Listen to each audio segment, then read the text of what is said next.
He woke up the same way he always did, fast, all at once. No gradual coming back, just open eyes and a body already ready. That was how it had always worked, even as a boy, like something inside him was always listening, even in sleep. He sat up. The room was warm. He could smell her on the air, myrrh and something else underneath it. He did not reach for her. He reached for himself first, the way he always did when he woke in a strange place, hands on his thighs, testing the tension in his arms, that low hum in his chest that had been there his whole life. He reached for it. Nothing. He sat very still, reached again, the way you press your tongue to a tooth that hurt yesterday, checking. Nothing. His hands were on his knees and his arms were his arms and his chest was his chest and none of it answered. He looked at his hands. They looked the same size, same weight, same scars across the knuckles from the jawbone, from the gates of Gaza, from 30 years of a body that could do what no other body could do. He pressed his palms flat against his thighs, pressed hard, like he could push the power back up through the floor of himself. Nothing came.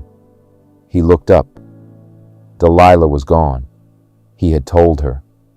That was the part he had to sit with. He had told her himself. She had asked 3 times before. 3 times he had lied. Bowstrings, new ropes, weaving his hair into a loom.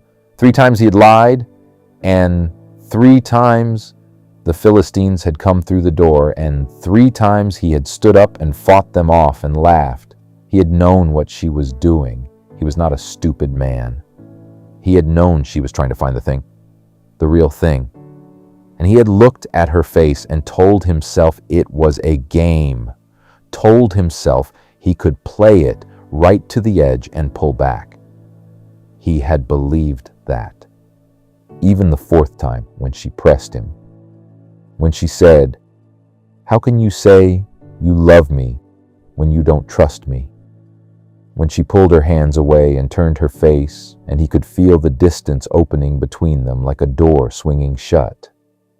He had believed he was in control of what happened next. He had told her, all of it, the hair, the vow, the place where the power actually lived. He had put it in her hands.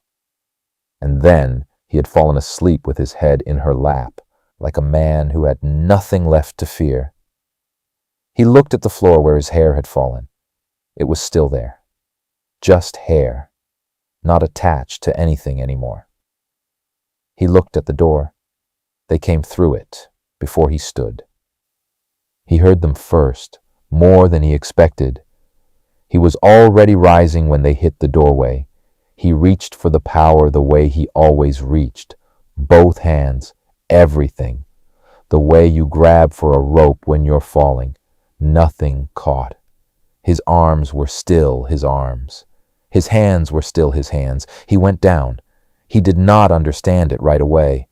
He thought, I am tired. I have fought tired before. He swung, missed. Something hit him across the shoulders. He caught his balance, swung again, caught nothing. Hands grabbed his arms from both sides. He pulled. He had torn city gates from their hinges. He had killed 1,000 men with the bone of a donkey. He pulled. They held. He pulled harder. They held. Something hit the back of his knees. The floor came up fast. His face hit stone. He lay there. For a moment, everything was very quiet. Then they were on top of him, and there were ropes, and he was on his stomach, and his arms were behind him, and he was breathing into the floor and trying to understand what was happening. He was the strongest man alive. He had been the strongest man alive since before he could remember. He did not know how to be anything else. He lay on the floor and tried to reach for what was gone and kept finding nothing, and the ropes kept tightening, and he stopped fighting before he decided to stop. His body just stopped, like it already understood something his mind had not caught up to yet. They put out his eyes in Gaza. He did not scream. He had decided not to, and he did not. But afterward, in the first minutes of the dark, He made a sound he had never made before, low, from somewhere below his chest. He did not know a person could make a sound like that. He pressed his face against the stone floor of the prison and waited for it to stop. It stopped eventually. Everything stops eventually. He lay in the dark, and the dark did not change. No gradual adjustment, no edges softening, just black, complete, permanent. He had closed his eyes many times in his life, in sleep, in prayer, lying in fields, in the afternoon heat, with the sun red through his eyelids. He had always known the light was still there, that it would be there when he opened his eyes. He opened his eyes now. Nothing. He pressed his fingers against where his eyes had been, pulled his hands away. He sat very still in the dark for a long time. He thought about the last things he had seen. Delilah's face, the ropes going around his wrists, the ceiling of the room where he had slept. He tried to hold those things. Already they were moving. Already the dark was becoming the only thing. They chained him to the mill. He learned the wheel by feel, the rough wood, the worn groove where his hands went, the way his body had to fold to fit the motion. He had walked through the gates of this city and carried them on his shoulders to a hilltop 40 miles away. Now he walked in a circle and ground grain. He learned the sound of the mill the way he had once learned the sound of a battlefield. Every creak, every catch in the wheel, the place where the axle ground against itself just before the full turn. He learned it because there was nothing else to learn, because his world had contracted to a circle 12 feet wide, and whatever happened inside his own head. The other prisoners did not talk to him much. He understood. There was nothing useful to say to a man like him, a man like what he had become. He had been the most feared person in the region for 20 years.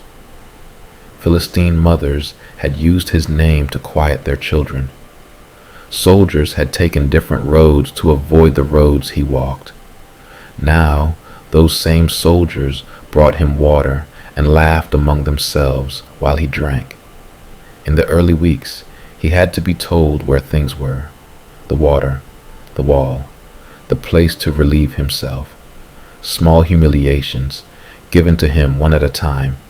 He accepted each one, not because he had chosen patience, because there was nothing else to do with them. The Philistines came sometimes to watch. He could hear them, the way their voices changed when they got close, not afraid of him anymore. Something worse than fear, the sound of people looking at something that used to matter and doesn't anymore. He kept walking the circle. He had nothing else to do. In the early days, he had tried to reach for the strength again, kept checking, like a man pressing a bruise, every morning when he woke. Every time they came to watch him, every time the ropes bit into his wrist and he thought, now maybe, nothing. Then one day he stopped checking. He did not decide to stop. It just became something he no longer did, like forgetting to look for something you know isn't there. He thought about his mother. He had time to think now, more time than he had ever had. She had told him the story so many times he knew it by heart. The angel in the field, the words, "You will conceive and bear a son. No razor shall touch his head. He will begin to deliver Israel from the hand of the Philistines." Begin, that word. He had not thought about that word in years. Begin, not finish, not complete. Begin. She had held his face in her hands when she told him. He had been young, 5 years old, maybe 6. He had sat very still because when she held his face like that, it meant something important was coming. She had looked at him for a long moment before she spoke, like she was deciding how much to give him, like she knew he would carry it differently, depending on how she handed it over. She had been careful with him his whole life. careful in the way of a woman who had been told her son was for something and did not know how to prepare him for it without pushing him away from it. He had not made it easy. He had not been a careful boy. He had been loud and restless and drawn toward the wrong things with a pull he could not explain. The Philistine woman at Timnah. He had known his parents did not want that. He had wanted it anyway. He had been old enough to know better and had not cared. She had held his face in her hands even after Timnah, even after the wedding went wrong, even after the fire. She had held his face like what he was supposed to be was still visible underneath what he kept choosing to do. He had spent most of his life not wanting to see what she saw. He could not stop seeing it now. He had not delivered Israel. He had fought Philistines because they made him angry, because they took his wife, because they burned his father-in-law's house, because they laughed at him, because he lost a riddle, because he was bored, because he could. He had used the thing God put in him like it was his own property, like it had been given to him, rather than placed in him for something. He had never once treated it as borrowed. He walked the circle. The wheel turned. The grain ground. His hands found the groove they always found. His hair was growing back. He knew because he could feel it, the weight of it changing, slow. Day by day. He would reach up sometimes when no one was close, press his palm flat to his head, feel what was there, more than yesterday, less than it used to be. He did not know what that meant yet. He was not sure he deserved to hope. He had been so certain of himself for so long, certain the power was his, certain his body could not be undone, certain that whatever he wanted was a reasonable thing to want. He had been wrong about all of it. A man who is wrong about everything all at once does not get to decide what comes next. He walks the circle. He waits. He does not let himself think too far past the grain and the dark. One day was enough. One day at a time in the dark was all he could hold. But he could feel it, growing back. And sometimes, very early in the morning, before they came to chain him to the wheel, he would sit in the dark and press his hands flat against the floor and breathe and reach for the thing that was gone. Nothing yet. Nothing yet. He was not the same man who had lain in Delilah's lap and handed over everything he was. He did not know what man he was instead. He was finding that out the only way left, slowly, in the dark, in the circle, in the grain and the rope and the sound of people who no longer feared him walking past his cell like he was furniture.